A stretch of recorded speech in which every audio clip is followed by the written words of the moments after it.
est à Monsieur Aurélien Lopez Ligori pour le Rassemblement national.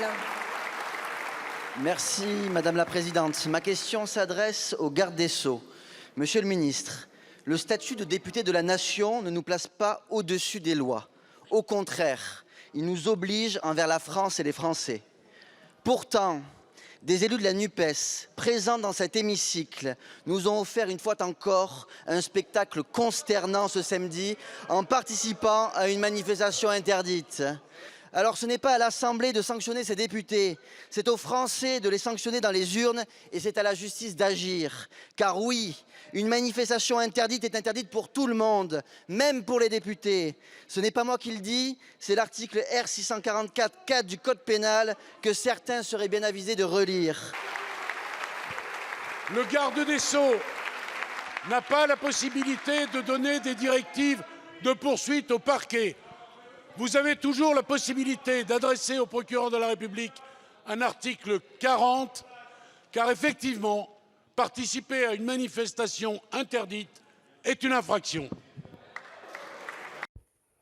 Alors il n'y a pas que le Code pénal et il n'y a pas qu'un seul article de loi qui fait référence aux manifestations et au droit d'y participer ou de ne pas y participer.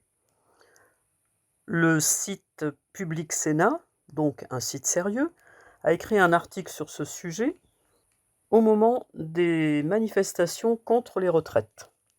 Donc c'est pas vieux et il n'y a pas eu de loi depuis. Il se réfère à l'article L211-0 du Code de la sécurité intérieure.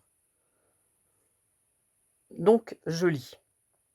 Tant que les forces de l'ordre n'enjoignent pas à la dispersion, avec notamment 2 sommations.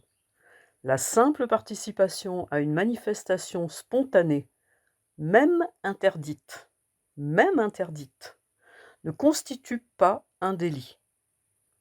En effet, l'article 431-3 du Code pénal précise que tout attroupement, rassemblement de personnes sur la voie publique susceptible de troubler l'ordre public peut être dispersé par les forces de l'ordre.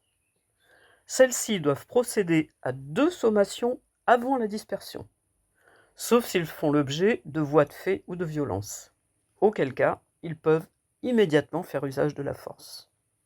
Voilà ce que dit la loi. Le député Rassemblement national apparemment n'a lu qu'un seul article, mais M.